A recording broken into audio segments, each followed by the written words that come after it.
Muy bien.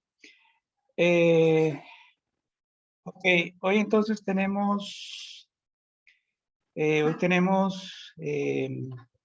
terminar el punto de gestión del conocimiento, hablar de capital intelectual y si tenemos oportunidad, si no se nos hace muy largo, hablar un poquito de los modelos de gestión del conocimiento, que hay una presentación que les puse y esa presentación es tomada toda de la lectura que tenían que hacer.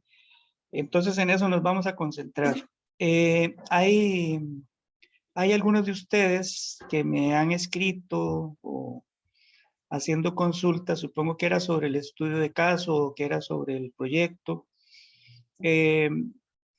A veces les contesto después pero no me vuelven a responder. El asunto es que quiero que recuerden una cosa. Yo entre 7:30 y 4:30, casi siempre, incluso a veces un poquito más tarde, estoy en mis otras funciones. Entonces a veces no les puedo responder de inmediato para que por ese lado me tengan paciencia. Si yo puedo responderles, si no estoy con nada urgente en ese momento, pues yo les respondo de una vez, pero casi siempre tengo que esperarme hasta después de las 4:30 para que lo tengan presente y entiendan. Y que dejen ahí la consulta, porque a veces o quitan la consulta o ya les digo que ya me pueden contactar, pero no me vuelven a contactar, entonces me quedo con la inquietud de qué sería el problema, ¿verdad? Vamos a ver, antes de empezar, entonces, bueno, ya el proyecto, perdón, el estudio de caso 2, ya vi que hay 7 entregas, me parece que son todas las parejas que ya lo subieron. Entonces, parece que ya llegó a entrar. Por ese lado no hay problema, ya, bueno, ya lo hicieron. Ahora, quisiera ver si tienen alguna consulta sobre el avance, o sea, el proyecto final que tienen que entregar de hoy en 8, el avance, el primer avance, antes de empezar. O si quieren hacerlo al final, me dicen, si algún grupo quiere quedarse al final, hacemos la consulta al final. Tal vez haya alguna consulta que nos sirva a todos, ustedes pueden hacerlo. Si es algo muy particular, pues lo dejamos al final. Muy bien, entonces dejamos las consultas para el final en caso de que algún grupo quiera hacer algo. Muy bien. Bueno, entonces vamos a empezar con el punto de gestión del conocimiento, es decir, aclarar, definir ya en forma definitiva qué es la gestión del conocimiento, discutir un poquito sobre eso. Hemos hablado de la gestión documental, hemos hablado de la gestión de información, sabemos que son básicos o sea, que donde hay gestión documental y hay gestión de información, podemos hacer gestión del conocimiento, de otra forma cuesta un poco. No es que es imposible hacerlo porque se puede hacer, sin embargo, tiene que haber siempre algún tipo de información estructurada para poder trabajar en eso. ¿Verdad? Si no hay información estructurada, si no hay algún tipo, o si no se estructura la información durante el proceso, va a costar mucho hacer un proceso de gestión del conocimiento. Entonces vamos a empezar a ver la presentación sobre el tema, que ya la habíamos iniciado, pero solo nos faltaba ver ese punto.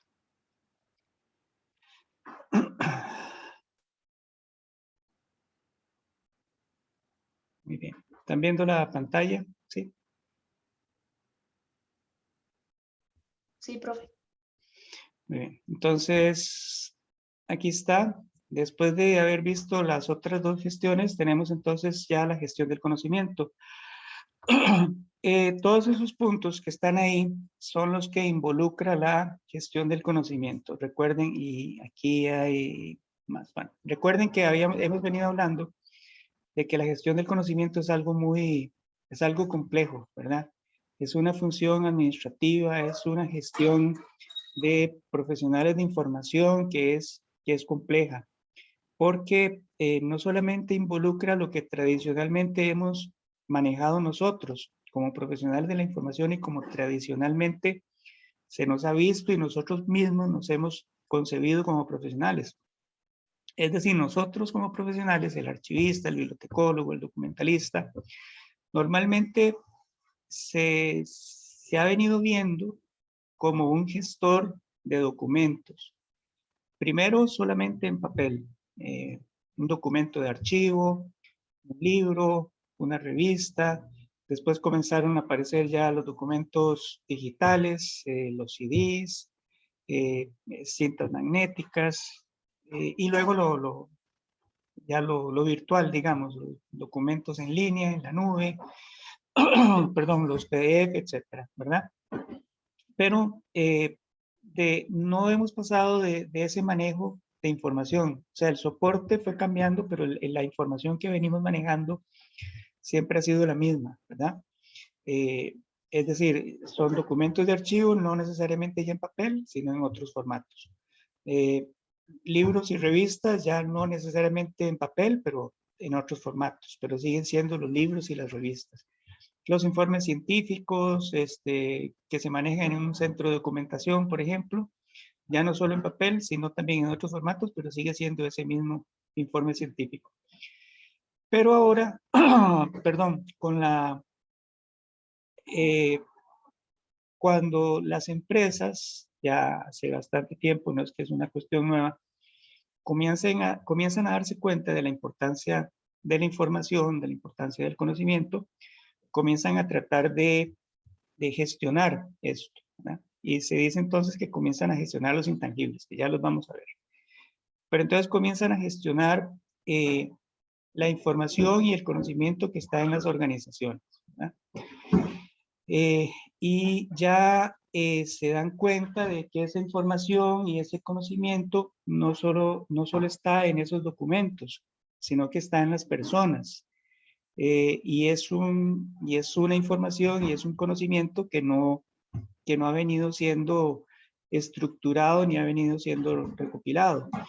Creo que ya la última sesión que tuvimos hablamos un poquito de cuál es la función en este caso del archivista en un proceso de gestión del conocimiento. Por hoy vamos a tratar de, disculpen, de aclararla o de profundizarla un poquito más, porque va más allá de lo que hemos hablado hasta el momento, realmente. Bueno, vamos a ver. Los gerentes, los CEO, los presidentes ejecutivos de las empresas comenzaron a darse cuenta de eso ya hace algún tiempo, ¿verdad? Y comenzaron a gestionar esa información y ese conocimiento y se dieron cuenta de que eso está en las personas, de que no está en los papeles. Pero para que esa información y ese conocimiento tengan algún valor, ¿qué es lo que hay que hacer? A ver, recordemos, está el conocimiento tácito y hay que convertirlo en ¿qué?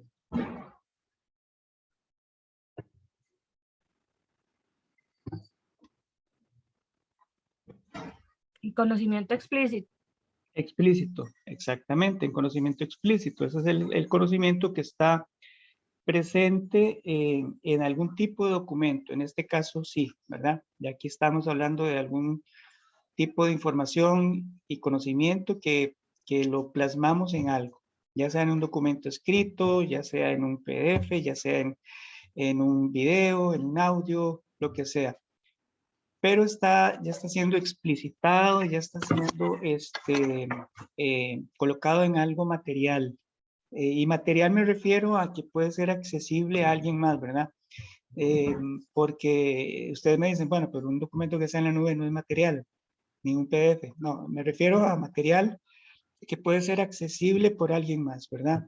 Lo que está en nuestra mente, en nuestra cabeza, eso es totalmente inmaterial. No podemos, nadie más puede acceder a lo que yo sé, ¿verdad? Solamente si yo quiero transmitirlo. Y hay otra máxima de la gestión del conocimiento, recuerden, cuando estamos hablando de conocimiento. Decimos que cuando yo sé algo, nunca puedo transmitirlo todo, ¿ok? Una persona, aunque sepa mucho, nunca va a poder ni transmitirlo todo a alguien más, no va a poder plasmar en un documento todo lo que sabe. A veces cuando salimos de un examen nos damos cuenta de que sabíamos más de lo que pusimos, pero tal vez en ese momento no nos acordamos o se nos olvidó o, o simplemente no tuvimos tiempo o el espacio que nos dieron para poner no nos dio, etcétera, ¿verdad? Pero normalmente, si yo estoy hablando con ustedes ahora, estoy hablando con ustedes de algo que yo sé sobre lo que es la gestión del conocimiento, termina la clase y estoy seguro de que voy a recordar, bueno, pero no les mencioné esto, o no hablé esto, o no me dio tiempo de conversar sobre algo más. A ustedes les pasa lo mismo, ¿verdad? Y a todos nos pasa lo mismo. Ninguna persona puede transmitir nunca todo el conocimiento que sabe. Entonces ahí entran en juego varias cosas que vamos a ir viendo. Primero, y lo vamos a ver en los modelos. Los modelos que vamos a estar estudiando sirven para filtrar esto que les voy a mencionar ahora. Como no podemos transmitir todo lo que sabemos, tiene que haber alguien, una persona o un grupo de personas que se encargue de identificar lo que las personas saben en la organización, ¿verdad? Normalmente, bueno, ha habido lo que se llama ahora los gestores de talento, los departamentos que normalmente se llamaban departamentos de recursos humanos, ahora muchos se llaman departamentos de talento humano, ¿verdad? No sé si en algún lugar de trabajo de ustedes ahora se llaman así, talento humano, o no, siguen siendo oficinas de recursos humanos. En la Municipalidad de Desamparados se llama talento humano, sí. Talento humano. ¿Y cuáles son las funciones, Andrés, exactamente que tiene esa oficina? Es interesante porque justo en estos días se reacomodaron funciones, digamos, y se dedica únicamente como al tema de la capacitación y todo lo correspondiente a la gestión humana. Se le quitó la parte de la remuneración y eso se le otorgó a la parte financiera contable. Uh-huh. Ok, ¿y usted cree, Andrés, que esto vaya a evolucionar, perdón, en una oficina que genere conocimiento, que gestione conocimiento como lo estamos viendo acá? Porque recuerden que la capacitación puede ser una forma de gestionar conocimiento y hemos hablado incluso que uno de los proyectos que pueden hacer ustedes es capacitar, ¿verdad? Es decir, identificar que la organización no sabe algo, que hay un vacío de conocimiento en algo y ustedes reúnen ese conocimiento y lo enseñan, capacitan al resto del personal. Pero no es solo eso, como lo hemos estado viendo, o sea, la gestión del conocimiento va mucho más allá, lo hemos visto, por ejemplo, en los estudios de caso, todo lo que se puede hacer. ¿Usted siente que eso va a evolucionar hacia allá? ¿Conoce algo más o se van a quedar en la capacitación?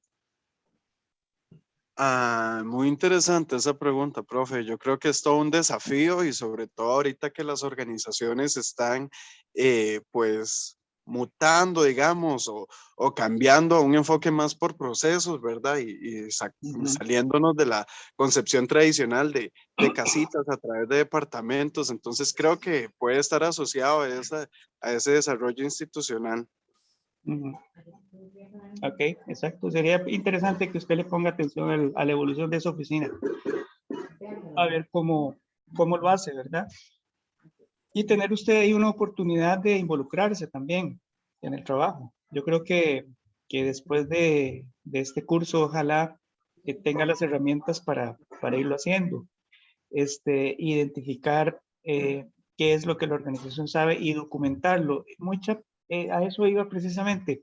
Gran parte del trabajo nuestro, del trabajo de un archivo, de una biblioteca, de un profesional en archivística, de un profesional en bibliotecología, porque cuando hablamos de gestión del conocimiento, realmente hablamos de que las dos disciplinas vienen a ser prácticamente lo mismo, o sea, el papel que realizan es muy similar, solamente después tal vez es el destino final de la información que vamos a documentar.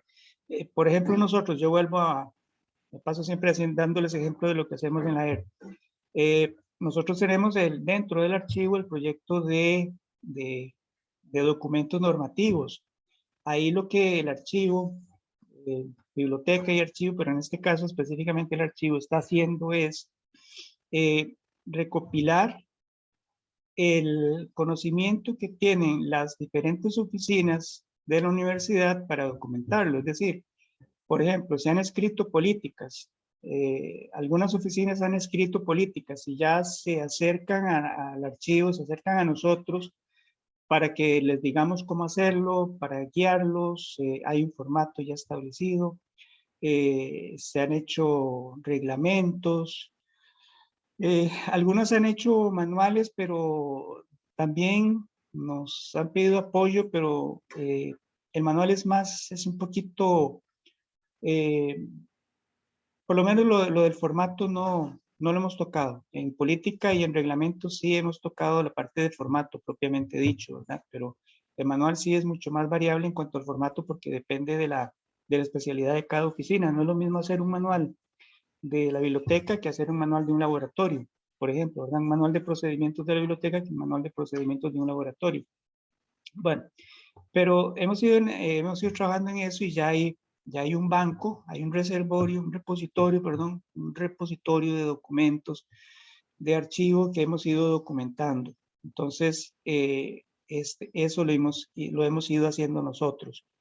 Entonces, vean que se abren muchas oportunidades después de conocer que podemos hacer algo más.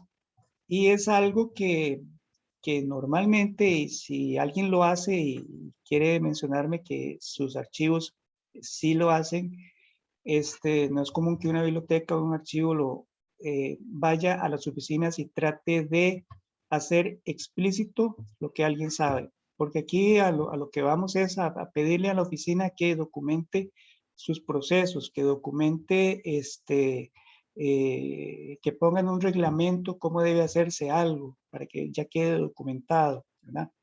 Entonces en eso estamos, pero vean que se abren oportunidades para hacer muchas cosas. Entonces es interesante eso que decía Andrés perdón, de esta oficina en la municipalidad, para ver cómo evoluciona y ver realmente hasta dónde quieren llegar cuando le cambian el nombre a una oficina de recursos humanos a una oficina de talento humano.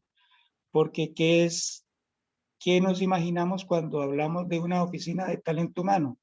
Perdón, bueno, que gestiona el talento humano. ¿Y qué es el talento humano? Es conocimiento, es algo que las personas saben, ¿verdad?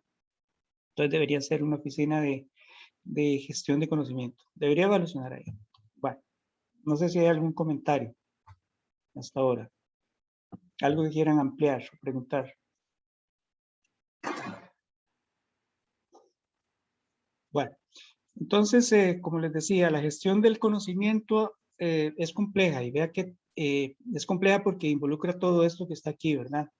Y involucra el capital humano, el capital intelectual, que ya vamos a hablar de él, los activos intangibles, que vamos a ver en la filmina que sigue, viene, vamos a hablar después de los activos intangibles. Hay un proceso de aprendizaje, ¿verdad? Está el aprendizaje organizacional, lo que ya hemos visto, es decir, todo esto lo tiene que hacer la gestión del conocimiento, tiene que ver con el capital humano. Por lo tanto, con el capital intelectual, hablamos de que hay un proceso de aprendizaje, un aprendizaje organizacional, pasar de tácito a explícito, tiene que ver con los dos tipos de conocimiento, tiene que estar muy pendiente con lo que es la economía del conocimiento. Los modelos que vamos a ver, casi todos tienen alguna etapa dentro de sus procesos que están vigilantes del entorno. Algunos de ellos están vigilantes del entorno para capturar conocimiento. Vamos a ver, adelantándonos un poquito, en síntesis, ¿qué son los modelos que vamos a estar estudiando? Todos tienen una parte donde el conocimiento ingresa a la organización, ¿verdad? Luego hay una parte, hay una etapa donde se filtra ese conocimiento, porque no todo el conocimiento que debe entrar a la organización, o sea, no todo el conocimiento que capturamos debe entrar a la organización. La organización solo debe trabajar con el conocimiento que le agregue valor, ¿verdad? Y hay que estar vigilantes de esta economía del conocimiento, es decir, tiene que estar vigilantes de lo que pasa en el área de especialidad de nuestra organización para capturar el conocimiento que nos sirve. pero hay que filtrarlo porque realmente lo que no agrega valor a la organización hay que sacarlo. Luego hay que procesarlo, que lo vamos a ver ahora, cuál es el ciclo de la gestión del conocimiento, hay que procesarlo, luego hacerlo disponible para que sea utilizado y produzca resultados. Entonces, en resumen, eso es un modelo de gestión del conocimiento. Hay diferentes formas de hacerlo. Los modelos que vamos a ver no son recetas, es decir, cualquiera eh, se pueden mezclar, ustedes pueden tomarlo como una base para generar su propio proceso de gestión de conocimiento, pero ahí están y son muy útiles por eso, porque nos dan estos lineamientos: capturar conocimiento, filtrarlo, procesarlo, usarlo y ver qué resultados arrojan en el cumplimiento de los objetivos de la organización, ¿verdad? Bueno, ahora sí, qué son los intangibles? Bueno, los intangibles es cualquier cosa que normalmente no ha sido contabilizado financieramente en la organización y que esto sigue siendo en alguna medida algún problema. Vamos a ver, eh, los intangibles, vamos a ver, por aquí, no. Los intangibles pueden ser son muchas cosas. Por ejemplo, a ver, esto viene en la parte de capital intelectual, creo un poquito más amplio. Lo vamos a dejar para ahí, pero lo intangible entonces es todo aquello que no, que no puede ser medido financieramente por los métodos tradicionales. Es decir, por ejemplo, un intangible es una marca, un intangible es una franquicia, qué sé yo. Ahora lo vamos a ver. Y eso hay que gestionarlo, ¿verdad? También, como parte de lo que ahora la organización posee.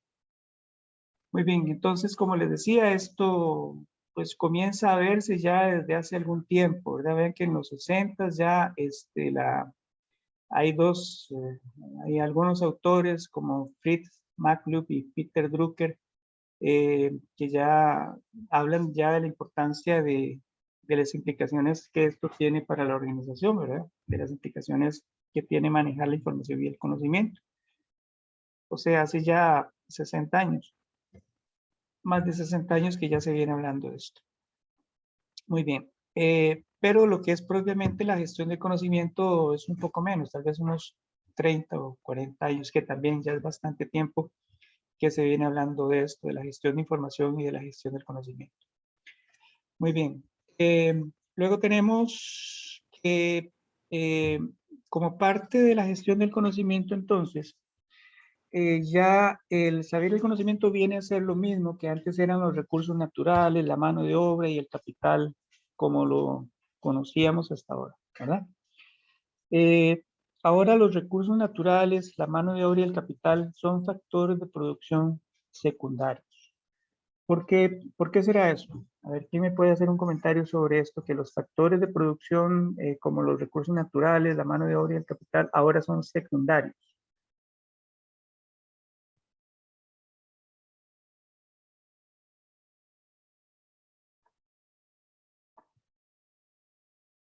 ¿Quién me puede hacer un comentario? ¿Por qué creen que se afirma esto?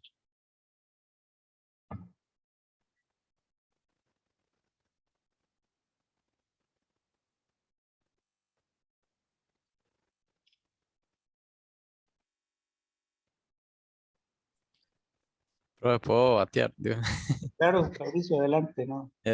Yo creo, o sea, así como sin realmente saber, pero suponiendo, yo pensaría que es porque hoy en día muchos países o muchos lugares venden materias primas, venden, o sea, es fácil de conseguir hasta cierto punto las materias para hacer algo, pero puede ser realmente difícil tener un conocimiento, una cultura en una institución desarrollado. Eso es algo más complejo, no es algo que se pueda comprar, es algo que tiene que desarrollarse y va como poco a poco, digamos, porque ni siquiera yo puedo decir que en mi empresa, si no tengo una cultura, pienso, ¿verdad? De acuerdo a las lecturas, yo Ujú. no puedo llegar y decir, bueno, mañana vamos a tener una cultura del conocimiento y ya todo va a estar bien, ¿no? O sea, eso puede ser hasta años porque las personas van como madurando o van realmente entendiendo y creyendo en eso. Entonces, en cambio de decir, vamos a comprar tal materia prima, puede ser muy fácil, o vamos a comprar tal equipo, puede ser muy fácil, pero esa parte es más complicada, digamos. Yo pienso que Ujú. puede ser por eso. Sí, claro. Ok, ahora hablamos un poquito más de esto, Fabricio. A ver si algún compañero tiene algo más. Comentar sobre esta afirmación de que los recursos naturales, la mano de obra y el capital son secundarios ahora. No es que dejen de ser importantes, por supuesto, pero son secundarios.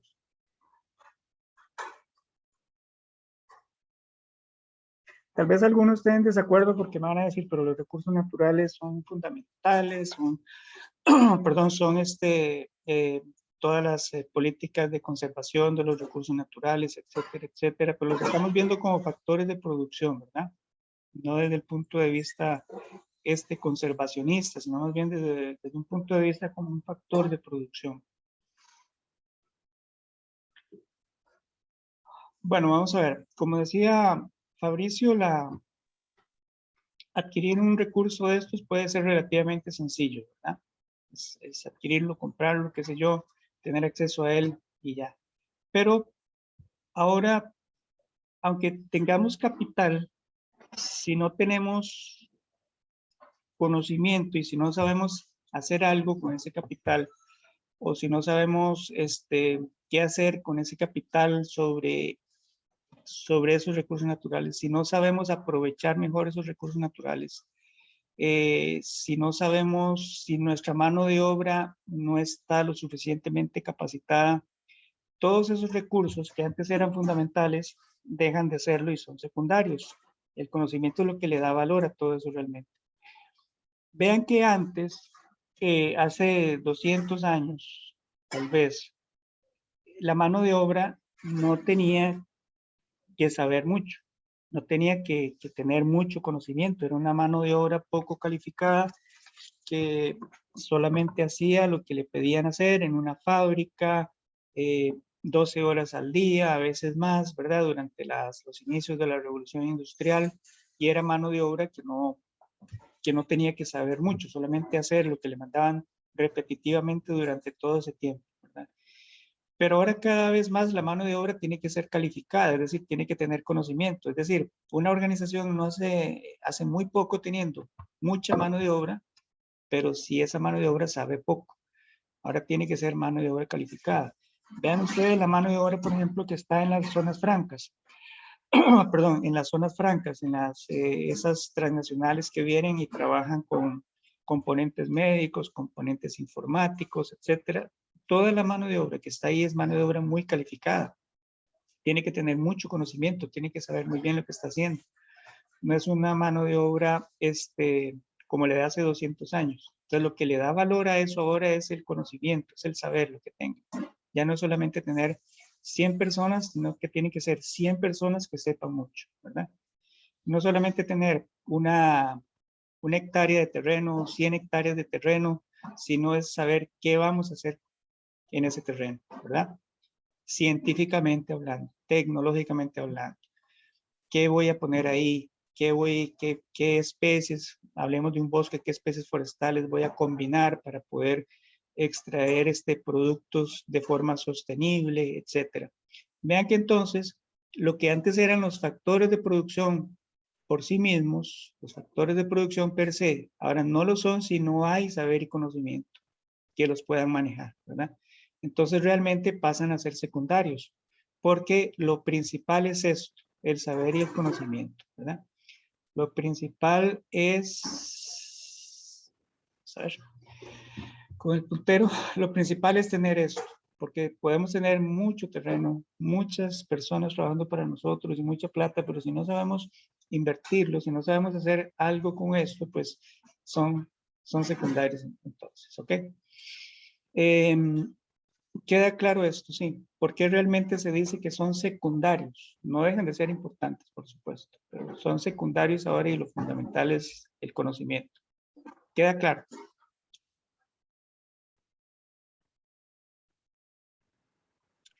Sí, todo claro, gracias. Ok, sigamos. Bueno, aquí hay algunas definiciones de lo que es la gestión del conocimiento, que realmente no nos las vamos a aprender, por supuesto, pero vamos a leerlas para ver qué común tienen cada una de ellas, ¿verdad? Por ejemplo, el autor Davenport dice que la gestión del conocimiento es el proceso sistemático de buscar, organizar, filtrar y presentar la información con el objetivo de mejorar la comprensión de las personas en una específica área de interés, ¿ok? Vean que incluso en las definiciones hay algunos elementos que les he dicho de los modelos, ¿verdad? Se busca información, se organiza, se filtra, hay que presentarla, ¿verdad? Los modelos lo que hacen es darle forma a estas definiciones, ¿verdad? Bueno, eso es lo que dice Davenport. Luego Malotra, Yoges Malotra dice que la gestión del conocimiento encarna el proceso organizacional que busca la combinación sinérgica del tratamiento de datos e información a través de las capacidades de las TIC y las capacidades de creatividad e innovación de los seres humanos. Hay otros modelos, como vamos a ver, que le dan mucha importancia a las tecnologías de información, ¿verdad? Hay otros modelos que no tocan las tecnologías de información, pero hay otros modelos que sí tocan la tecnología de información. Aquí este autor dice que las TIC nos dan las capacidades necesarias para que el ser humano potencie lo que puede hacer, ¿verdad? Potencie su creatividad y la innovación en los seres humanos. ¿Okay? Luego tenemos otras definiciones. La de Saint-Onge dice que la gestión del conocimiento es la habilidad de desarrollar, mantener, influenciar y renovar los activos intangibles llamados capital del conocimiento o capital intelectual. Entonces, esta definición pone énfasis en lo que son los activos intangibles de la organización, ¿verdad? Es decir, lo que la organización sabe, lo que la organización, bueno, ya vamos a ver con detalle cuáles son esos activos intangibles, pero esta definición pone atención en esto, en estos activos intangibles, ¿verdad? De manera que esos activos intangibles se puedan desarrollar, se puedan mantener, influenciar y renovar los activos intangibles, que no sean estáticos. Luego tenemos otra definición de Sveby, Carl E. Sveby, dice que es el arte de crear valor con los activos intangibles de una organización. Otra vez se pone, aquí hay dos factores importantes, los activos intangibles y la creación de valor, lo que les estaba diciendo.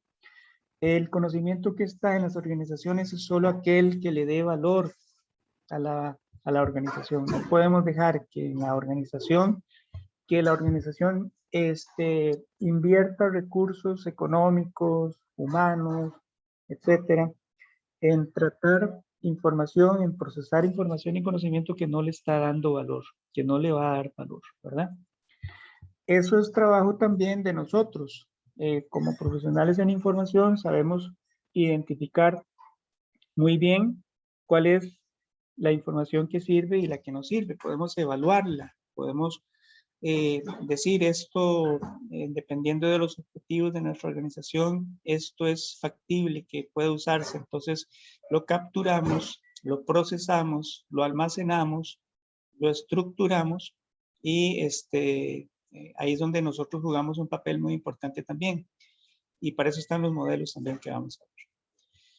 Y vamos a ver, hay una definición muy importante que es la de Nonaka, que hemos visto ya un modelo de él, ¿verdad? El modelo CESI, el espiral, que dice que la gestión del conocimiento es aquellas acciones destinadas a organizar y estructurar los procesos, mecanismos e infraestructuras de la empresa con el fin de crear, almacenar y reutilizar los conocimientos organizacionales, y reutilizar los conocimientos organizacionales. Puesto que la gestión de los conocimientos colectivos de una empresa guarda una estrecha relación con las diversas áreas funcionales de la organización, la gestión del conocimiento debe partir del liderazgo de la alta dirección. Es decir, un liderazgo que se extienda más allá de todo límite jerárquico o funcional. ¿Ok? Bueno, muy bien. Esta definición es interesante. Vamos a hacer una pequeña actividad. Vamos a ver. Tomen nota de esta definición, si me hacen el favor. Pueden, no sé, copiarla o tomen nota de los puntos que ustedes consideran más importantes, los términos que consideren fundamentales. Y voy a dividir el grupo como hemos hecho otras veces y en 5 minutos van a discutirla, van a analizarla y van a dar unas conclusiones al resto del grupo rápidamente. ¿Ok?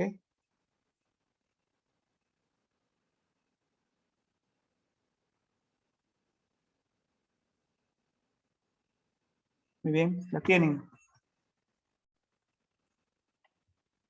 Si no, la pueden descargar ahí de la plataforma, ¿verdad? Y ahí la pueden ver. Muy bien, voy a ver, voy a dejar de compartir un momentito para trabajar en grupos.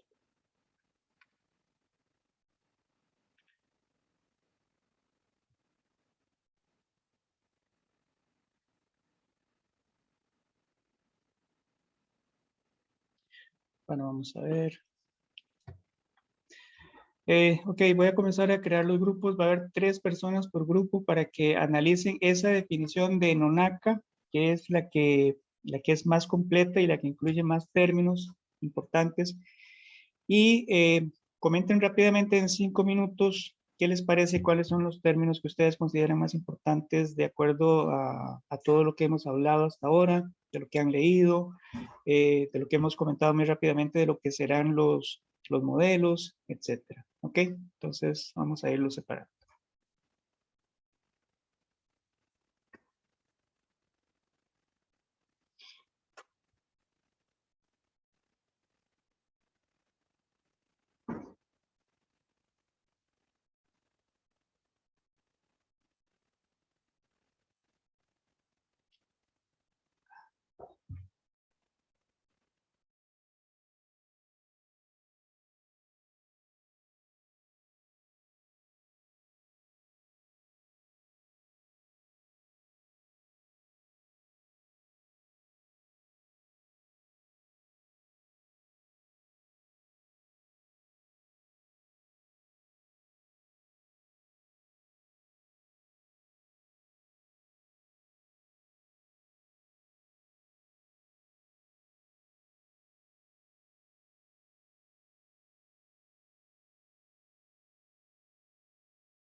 Catherine y Andrés, ¿me oyen? ¿Qué pasó? ¿Por qué no se han unido al grupo?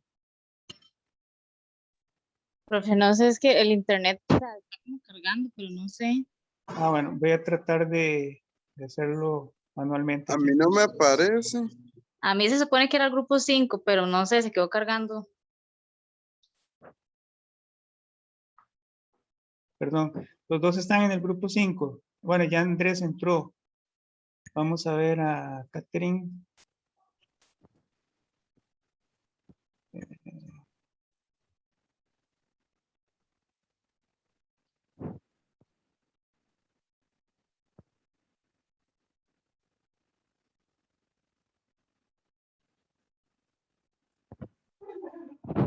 Voy a pasarla a otro grupo, a ver.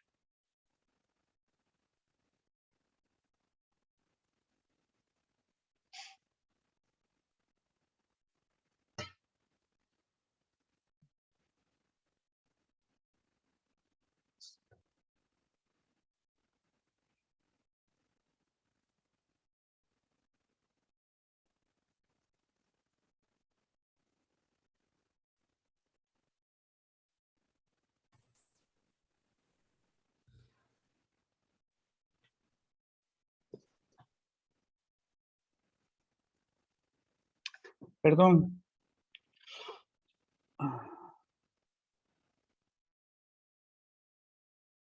Profe, no pudimos discutir nada, no sé cómo volver.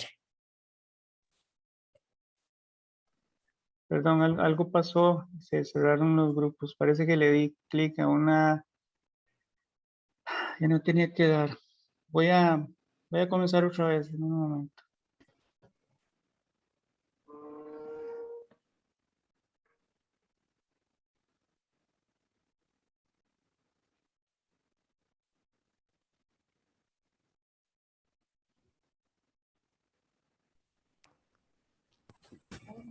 Profe, no sé si se está comentando, pero nos devolvió muy rápido.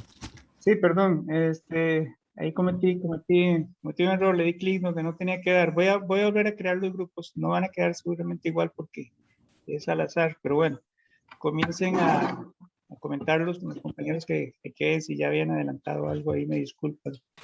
Pero bueno, vamos a ver. Ah, bueno, están los mismos grupos.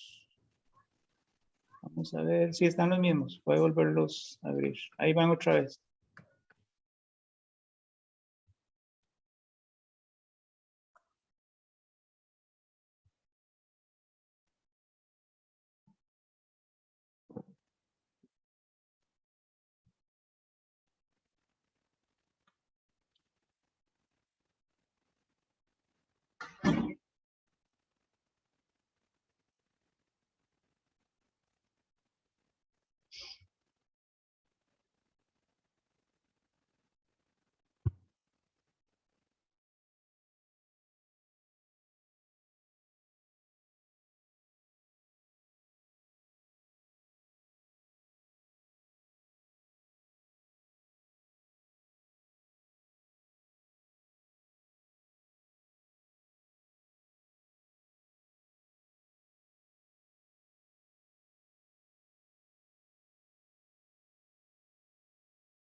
Muy bien, ¿cómo les fue? ¿Qué es lo más sobresaliente de la definición de Nunaka según la discusión que hayan tenido? A ver, ¿quién quiere comentar algo? Bueno,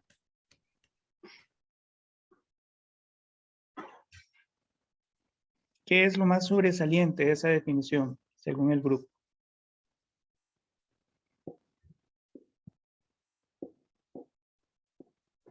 Bueno, profe, creo que se puede tomar como en cuenta la parte de la reutilización de conocimiento, Ujú. el hecho de que tomar mucho la opinión o las experiencias de cada uno de los miembros del equipo para retribuirle a la empresa, ¿verdad? Creo que también, bueno, lo estuvimos hablando mucho entre mis compañeras, el también ir más allá, como de tener una comunicación muy asertiva, ¿verdad? De que no simplemente sea algo individualizado, sino más sí, a lo colectivo, ¿verdad?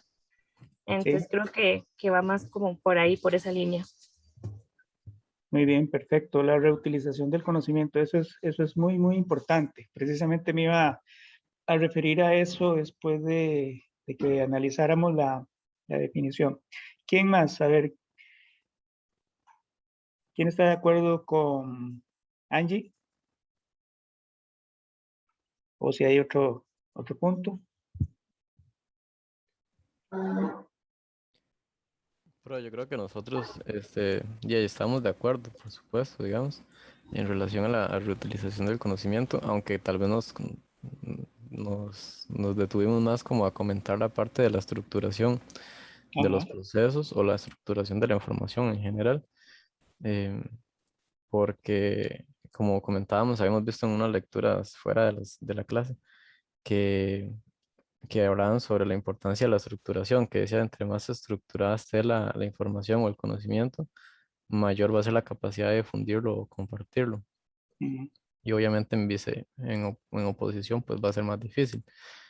Y tal vez destacar como que decía como almacenar, ahí también se ve un poco la reutilización, ¿verdad? Porque para poder reutilizar tiene que estar y la importancia de, también eso lo vimos en otras lecturas, que los líderes apoyen, digamos, si no hay apoyo de la jerarquía, no, no va a pasar, difícilmente va a pasar algo, ¿verdad? Exacto. Entonces, de hecho, eso está muy relacionado con el trabajo de hoy, Muy del bien, caso. sí. Exacto, sí. Ok, 2 grupos, faltan 3. A ver, quiero oír la opinión de los otros 3 grupos. ¿Quiénes quieren hablar? En nuestro caso, nos llamó particularmente la atención en la definición el montón de variables que se, que se mezclan, digamos, para poder dar la definición. Entonces, entender que esto tiene múltiples dimensiones, ¿verdad? Y no solo una única. Exacto, sí. Lo que hemos estado hablando de la complejidad que tiene un proceso de gestión de conocimiento, ¿verdad? Ok, los otros 2 grupos.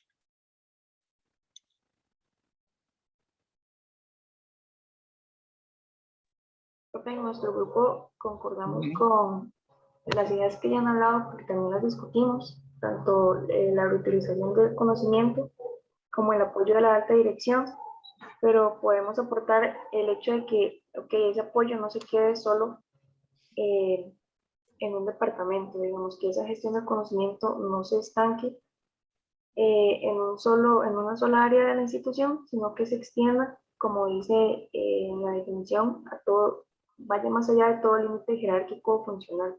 Ujú. Muy bien, sí.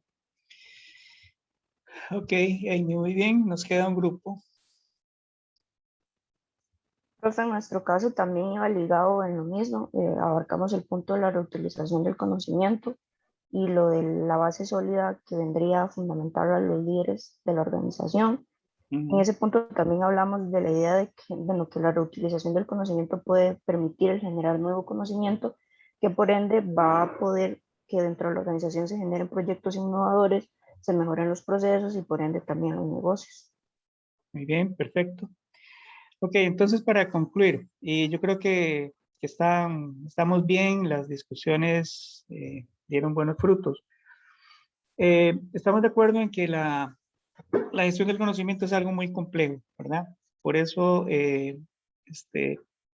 primero, no, es un proceso, es un trabajo que es interdisciplinario siempre, incluso como vamos a ver, participan profesionales de la información, bueno, como nosotros, participan informáticos, participan gerentes, participa gente de recursos humanos, incluso a veces participan psicólogos porque estamos tratando con personas.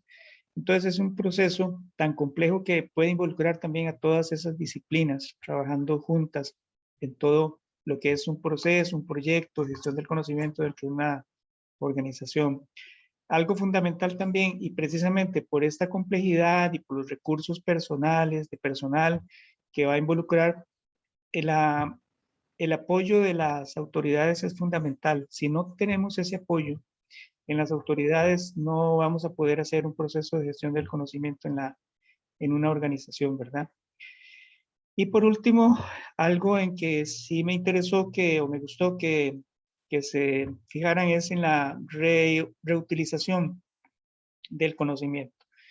Si no conseguimos una forma de almacenar el conocimiento, pero principalmente hacerlo accesible a todos los que lo van a necesitar para que sea reutilizado constantemente, no es no sirve. O sea, el proceso de gestión de conocimiento no habrá dado los resultados que deseados, ¿verdad?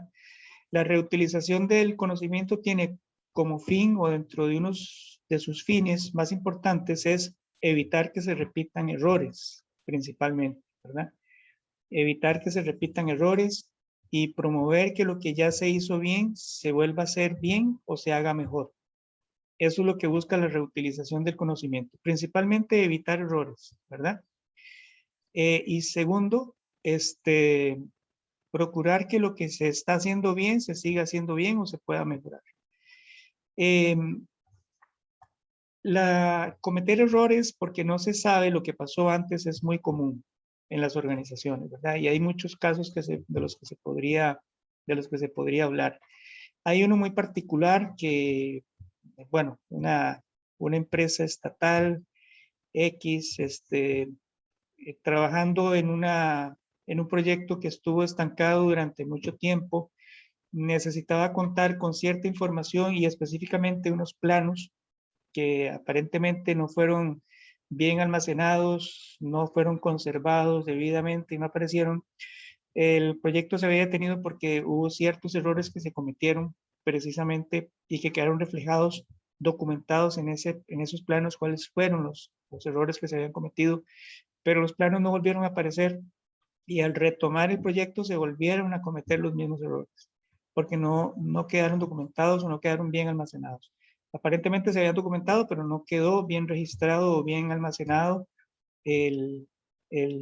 la información, en este caso los planos con las correcciones que se le habían hecho. Ese es un ejemplo, ¿verdad? De que la reutilización del conocimiento puede evitar cometer errores. Entonces, sí, muy importante, me parece muy bien el análisis que hicieron en esos 3 puntos, principalmente la reutilización, el apoyo de las altas autoridades y la complejidad que tiene un proceso de gestión de conocimiento, ¿verdad? Muy bien, entonces vamos a volver a la pantalla, a la presentación.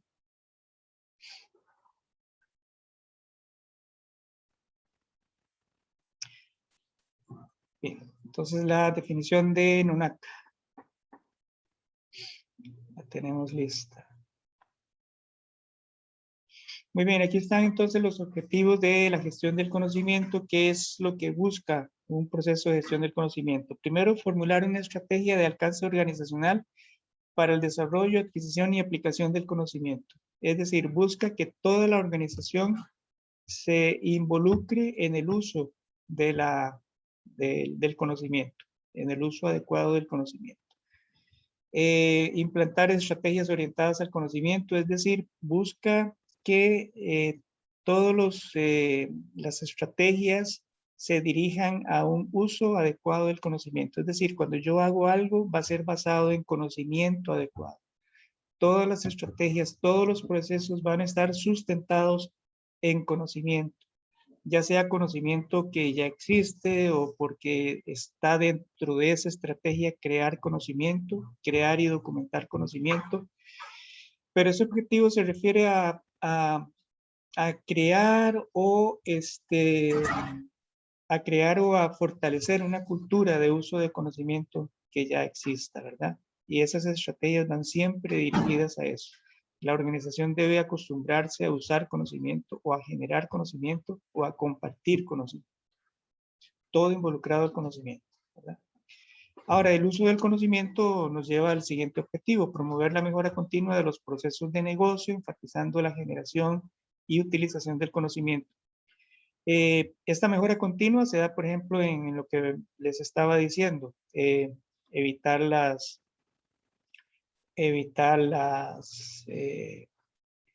cometer errores, repetir errores, ¿verdad? Mejorar lo que ya se hizo bien o seguir haciendo lo que ya, seguir haciendo bien lo que ya se hizo bien una vez, ¿verdad?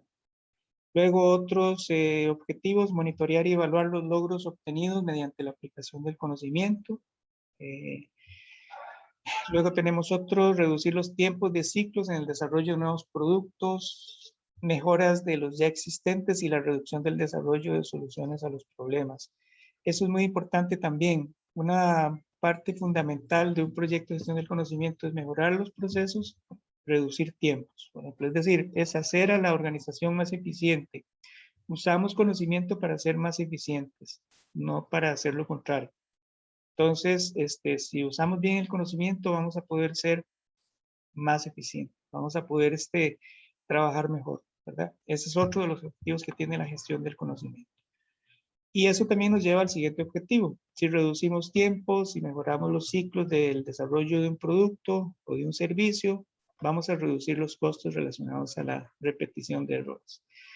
Por ejemplo, en un proceso habitual de un archivo, vamos a ver, ¿quién me puede hablar de un proceso habitual de un archivo que se haga siempre en los archivos, en todos los archivos, y que ustedes creen que si se analiza desde el punto de vista de un uso intensivo del conocimiento se podría mejorar y provocaría estas cosas? Provocaría reducir tiempos, provocaría reducir costos. ¿Y por qué?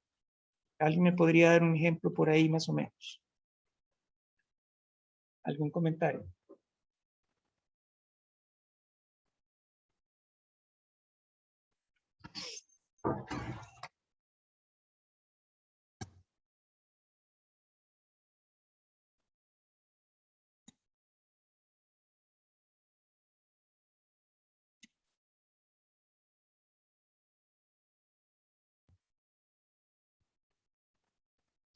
Bueno, si no, lo dejamos para después, en otra ocasión, para que lo vayan también pensando. ¿Qué procesos de sus...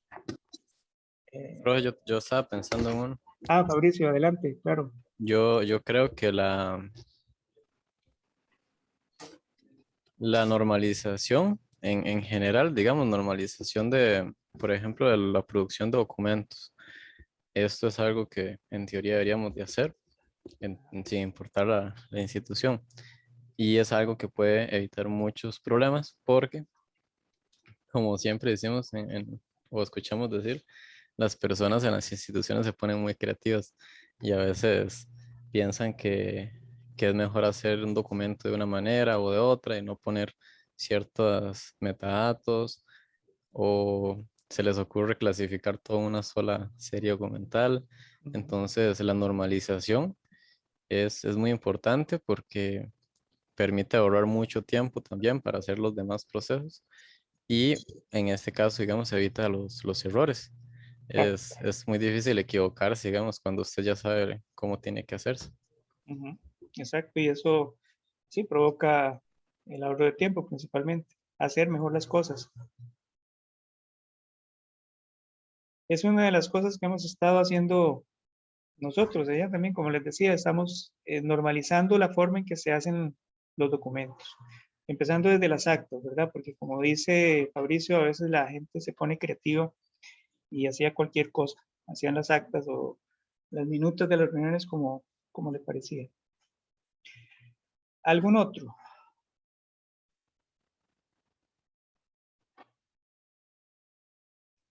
Bueno, entonces se los dejo ahí de encargo para que vayan pensando en algún proceso que ustedes creen que puede ser visto desde este punto de vista de la gestión del uso de conocimiento en el archivo en la organización, ¿verdad?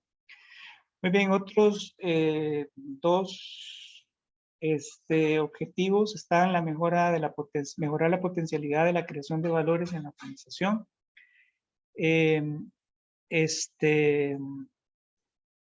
Bueno, valores desde el punto de vista que les he dicho, o sea, crear que toda la información que ingrese a la organización le agregue valor, ¿verdad? Tenga valor, le dé un valor agregado a lo que la organización hace. Y también busca una sinergia entre los datos, la capacidad de procesamiento de información de las TIC y la motivación y capacidad creativa e innovadora de los seres humanos. Entonces hay 3 elementos acá.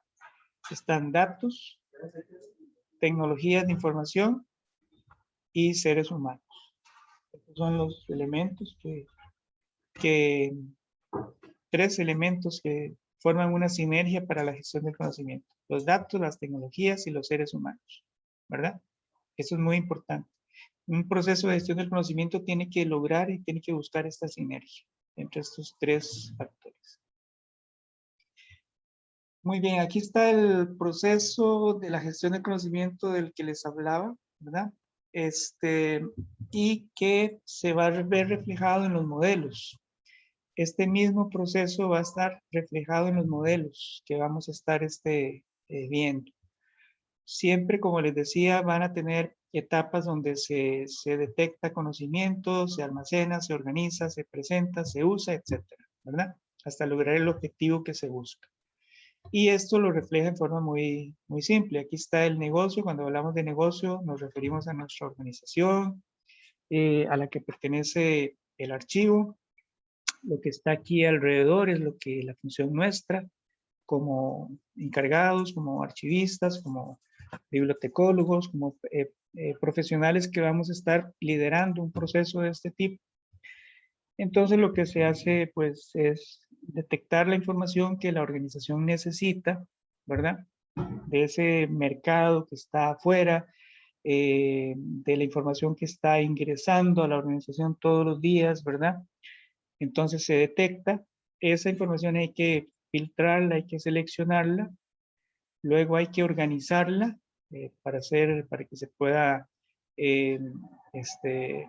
presentar. Perdón, se detecta, aquí se selecciona cuál es la que creemos que se puede optimizar. Luego está la organización de esa información y luego viene el filtro. Aquí tal vez es la parte más importante, filtrarla, porque aquí sí nos va a permitir que toda la información detectada, seleccionada y organizada sea filtrada y a fin de cuentas ya sea la que la organización va a usar. Se presenta para usar. ¿Qué quiere decir presentar? Bueno, tenerla de alguna forma donde el usuario pueda accederla, pueda verla, pueda ver esa información y pueda convertirla en conocimiento, ¿verdad? Puede ser una base de datos, puede ser cualquier tipo de sistema donde el usuario pueda acceder a un sistema, una base de datos, un OPAC, un repositorio, etcétera. Entonces, esa información es presentada ahí después de haber sido filtrada para permitirle al usuario usar esa información. Aquí en el uso es donde se va a comprobar si todo este proceso fue adecuado. Porque si al usarla nos damos cuenta que la información no sirvió, es decir, no tuvo la utilidad que pensábamos, no resolvió un problema, no mejoró los procesos, no cumplió con los objetivos que ya hemos hablado arriba, pues toda esta parte de acá no funciona, ¿verdad? Entonces, una vez que se usa y se cumplen los objetivos, el ciclo vuelve a empezar. Se detecta, se selecciona, se organiza, se filtra, se presenta y se vuelve a usar el conocimiento, la información, ¿verdad? Entonces, ese es el ciclo, el proceso de la gestión del conocimiento. Y, como les digo, se va a ver reflejado de una u otra forma en los modelos que vamos a estudiar. Ok, entonces, aquí unas frases, unos conceptos importantes que dice que el conocimiento explícito se puede almacenar, ya eso lo sabemos, porque es el que está plasmado en un documento, en un audio, en un video, en cualquier soporte que permita ser almacenado de una otra forma, ya sea impreso en papel o sea digital, ¿verdad? En la nube o lo que sea, en PDF, en una computadora, lo que sea, pero que pueda ser almacenado de alguna manera. Ese conocimiento explícito sí puede hacerlo así. Y además, al ser almacenado, entonces puede ser accedido por más gente, por más personas, que es el objetivo principal también de esto. Debe ser accedido, debe permitirse acceder a un sistema como este. Ahora, el conocimiento tácito, mientras sea tácito, no se puede estructurar ni almacenar, ¿verdad?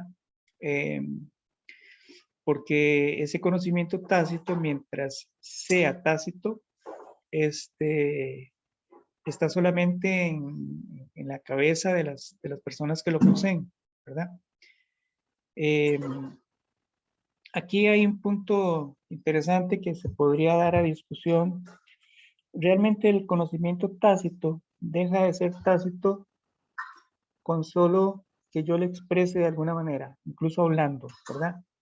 Porque ya ustedes podrían grabar, por ejemplo, en este caso, por ejemplo, la está quedando grabada, ya eso yo lo voy a poder subir, y esa parte del conocimiento tácito que yo poseía en un momento determinado se convirtió en explícito, con solo que yo lo estoy expresando de alguna manera, ¿verdad? Entonces, sí sabemos que mientras sea tácito no se puede estructurar ni almacenar. Pero, o sea, no podemos estructurar ni almacenar lo que una persona sabe y tiene en su cabeza. Pero en el instante en que se convierte en explícito, de cualquier forma, ya puede entonces estructurarse y almacenarse. ¿Muy bien? Bueno, eso es entonces sobre la gestión del conocimiento. ¿Algo que quieran ampliar sobre esto? ¿O comentar o consultar más? Bueno, y vamos a pasar ahora entonces al otro punto del capital intelectual.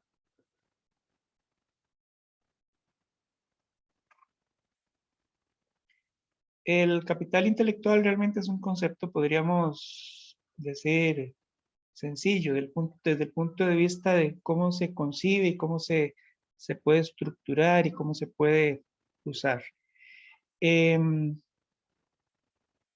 Tenemos entonces, para empezar, que el capital intelectual está compuesto por otros 3 tipos de capital. El capital humano, el capital organizacional y el capital relacional. Son 3 tipos de capital que las organizaciones poseen, que las organizaciones usan para constituir su capital intelectual. El humano, que son las personas que componen la organización. El organizacional, que es el conocimiento que ya forma parte de la organización, ya vamos a ver de qué manera. Y el relacional, que son, como su nombre lo indica, las relaciones que la organización tiene con otros stakeholders, como se conocen, es decir, otros participantes dentro del negocio al que se dedica, ¿verdad? Ya vamos a ver cuáles pueden ser. Y bueno, aquí hay una definición que dice que el capital intelectual son los recursos no financieros que permiten generar respuestas a las necesidades de mercados y ayudan a explotarlas. Estos recursos se dividen en 3 categorías: el humano, el estructural o organizacional y el relacional. El capital organizacional también se conoce como capital estructural, porque, como les decía, ya forma parte de la organización o de la estructura de la organización. Ya está disponible en alguna parte. Por eso se llama capital estructural. Es capital que ya las organizaciones o los miembros de la organización pueden acceder en cualquier momento. Ya está ahí. O pueden vivirlo, o pueden compartirlo, o pueden usarlo. Ese es el capital organizacional. Bueno, vamos a pasar entonces a ver ya lo que es el capital humano. Bueno, el capital humano, obviamente, pues es el conocimiento que poseen las personas, ¿verdad?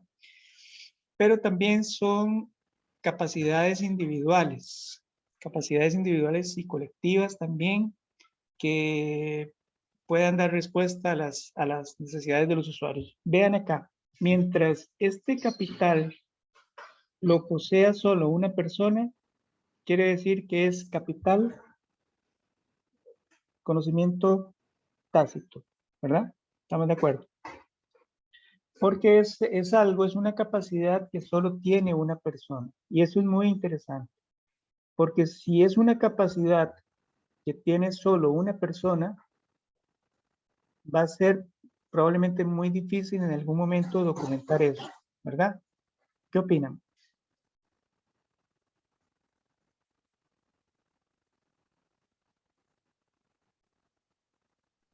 Creo que incluso sería muy fácil perderlo.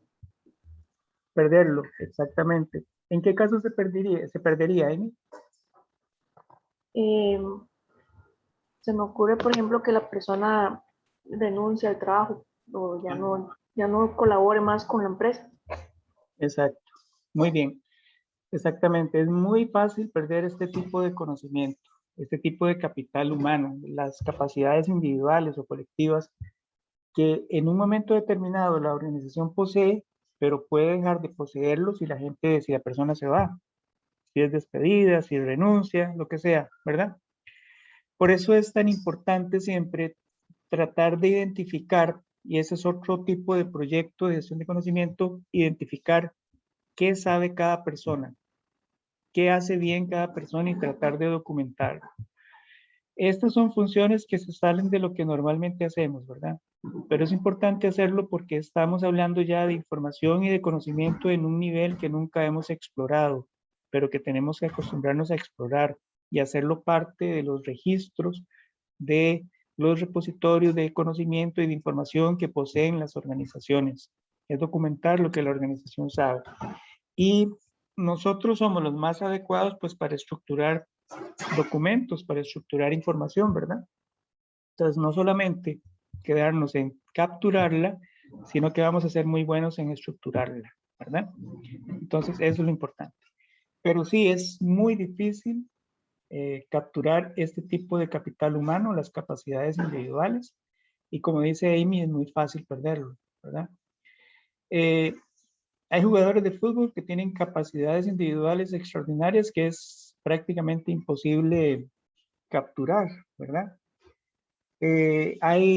Como vimos en el primer estudio de caso, el de la panadería, el del pan, de la empresa que quería hacer una máquina para hacer pan, tuvo que ir a un hotel donde había una persona que lo hacía muy bien. En ese caso sí lo pudo documentar, pero le tomó un año más o menos hacerlo, ¿verdad? Hasta que pudieron por lo menos imitar de alguna manera la capacidad que tenía esa persona para hacer el pan, ¿verdad?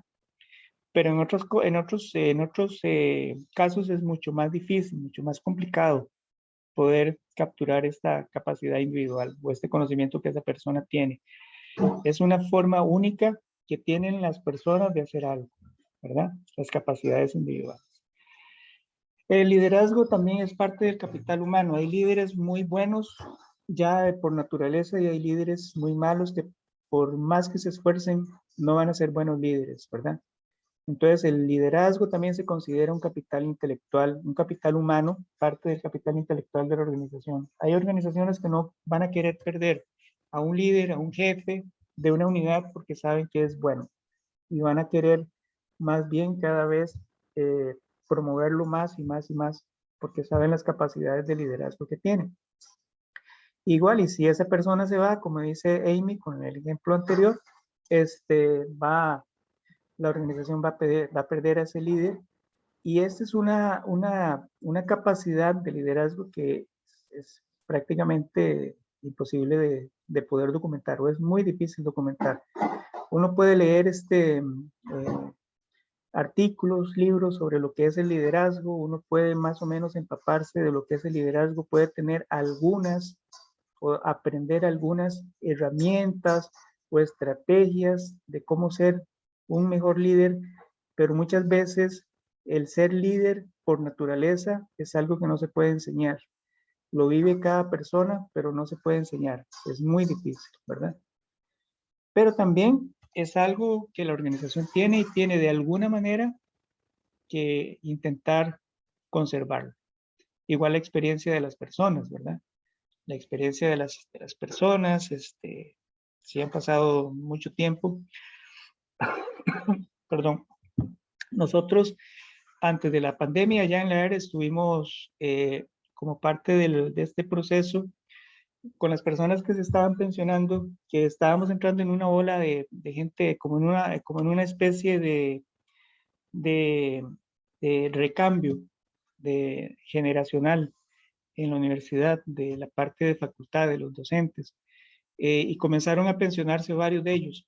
Entonces comenzamos a tener entrevistas con ellos. Teníamos las entrevistas, las grabábamos y luego la transcribíamos. Entonces esa experiencia pues era una conversación muy informal, que nos contara cosas, cómo hizo para hacer tal cosa, por ejemplo, cómo organizó su departamento, no sé, cualquier cosa que pudiera ser de utilidad y que él estuviera dispuesto a compartir, porque también es esto, que las personas estén dispuestas a hablar de lo que le estamos pidiendo que hable, ¿verdad? Entonces, de esa manera se podría de alguna manera documentar la experiencia. Pero igual como les decía, va a ser muy complicado, va a ser muy complicado que que la, que la persona pueda transmitir todo lo que sabe, ¿verdad? Y luego están las destrezas y habilidades especiales, bueno, que es muy parecido a las capacidades individuales. Destrezas, algo que alguien sepa hacer muy bien, que nadie más sepa hacer igual que él, ¿verdad? Eso es parte también del capital humano. Ok, luego tenemos el capital estructural, que es el capital organizacional. Aquí, es el capital humano que ya forma a ser parte o pasa a ser parte de la organización de alguna manera, porque ya ha sido documentado, por ejemplo, y está en una base de datos, está en un repositorio, está en un manual, está en cualquier tipo de documento donde ya haya sido explicitado. Este capital estructural es conocimiento explícito, ¿verdad? Ya dejó de ser tácito. Y están, por ejemplo, las capacidades organizacionales, ya cuando la organización sabe hacer algo y todos los miembros hacen eso, ¿verdad? Es una capacidad organizacional que ya saben hacer y que la caracteriza.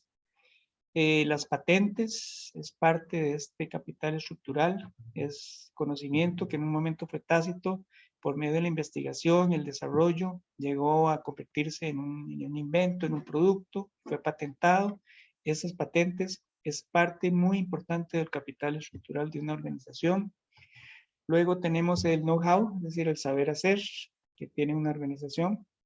Los secretos de negocios, esto es fundamental. Ustedes saben que hay muchas empresas que se jactan, sobre todo de comida, que se jactan de tener recetas secretas, ¿verdad? Sobre sus productos.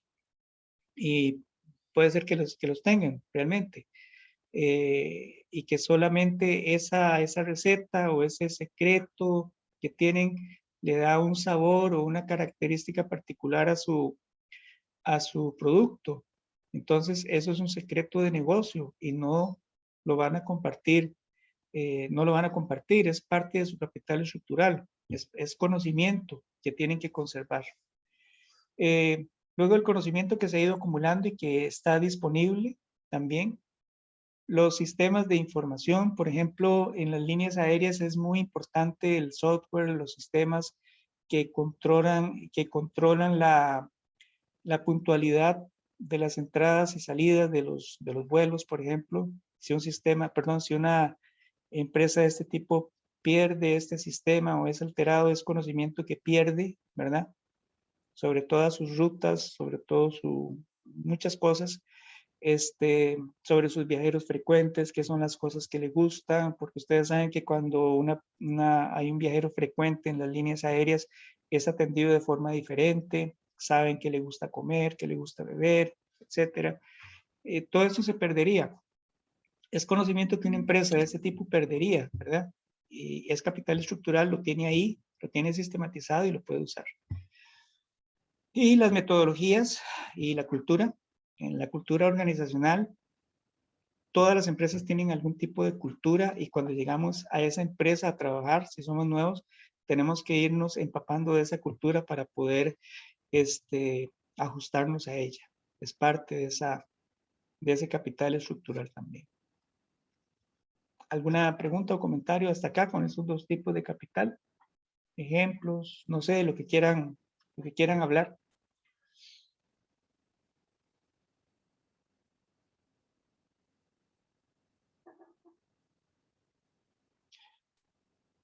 Bien. Y seguimos ya con el último tipo de capital relacional. Este capital relacional, como su nombre le indica, les decía, son las relaciones que mantiene una organización con otros stakeholders, como se conocen, que son los otros componentes de su negocio, otros participantes en su mercado. Primero, lo más importante de este capital relacional es la penetración, la profundidad, la penetración que tenga en el mercado. ¿Qué alcance tiene dentro del mercado, verdad? El ancho, la cobertura en el mercado, la rentabilidad de los derechos organizacionales. Esto, por ejemplo, hay empresas que se pueden dedicar al mismo negocio, pero tienen mucha más cobertura en el mercado. Ha penetrado más el mercado, a más tipos de clientes, por ejemplo, dentro del mismo mercado, pero tipos diferentes de clientes, la penetración, la cobertura.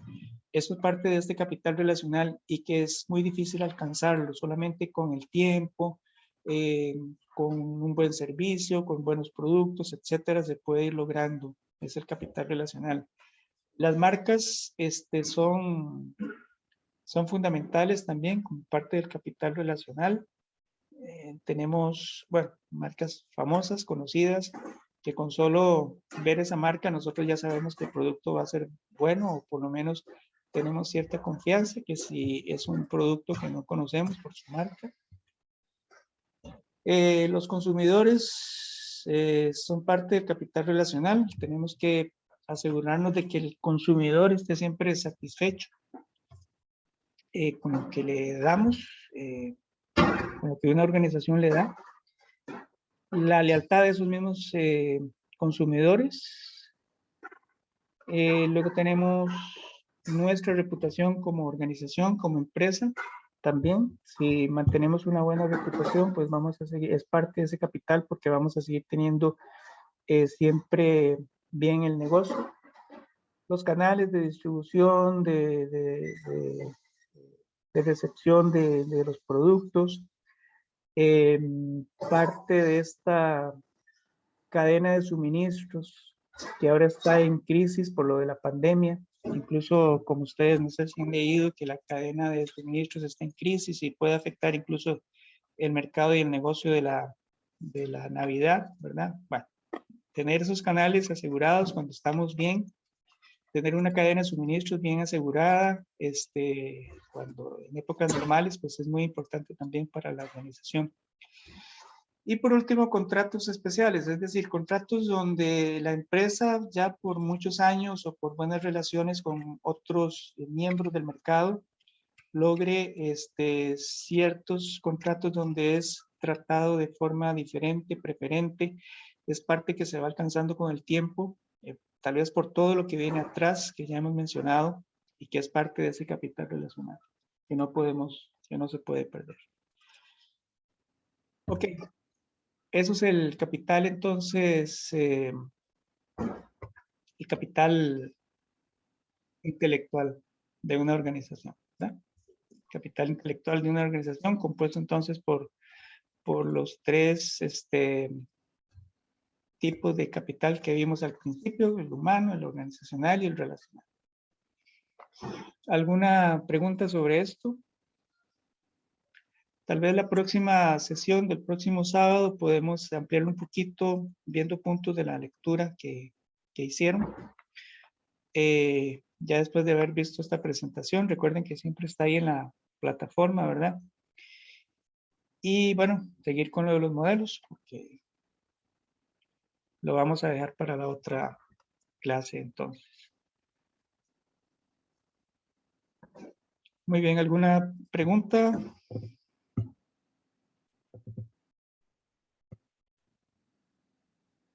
¿Listo? Bueno, muy bien. No sé si algún grupo quiere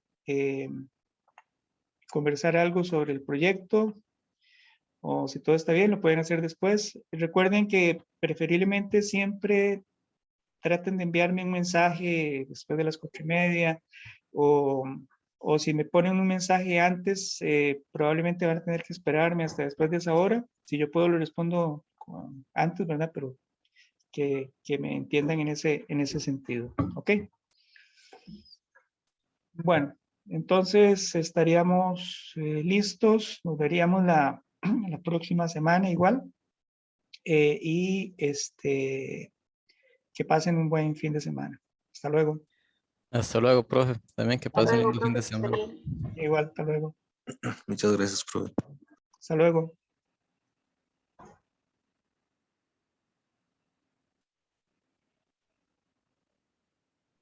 Profe, ¿cómo está? Génesis, ¿qué tal? ¿Cómo está? Ya casi me desconectaba. ¿Todo bien? Bien, Profe, es que yo le había escrito para que me agregara lo del WhatsApp, pero creo que no lo ha hecho porque no me llegan los mensajes y siempre me doy cuenta por los chiquillos. De qué hecho, la raro. semana antepasada que no hubo lecciones, yo no sabía hasta que los chiquillos me comentaron. Espérese para Pero es ver. que yo sí le había escrito y algunos mensajes me llegaron, pero no sé si lo que están manejando es un grupo Sí, o cómo. es un grupo. Tal vez fue que no la agregué al grupo. Déjeme ver. Sí, no está en el grupo. Pero sí tengo su teléfono. Ajá, sí, de Espérese hecho me para había ver. llegado un mensaje suyo, pero A ver si tengo su teléfono aquí. Sí, aquí está. Génesis Rodríguez. Voy a agregarle al grupo. Ya, entonces. muchas gracias, profe. Bueno, hasta luego, Génesis. Hasta Que luego, que pase esté muy bien. bien. Bueno.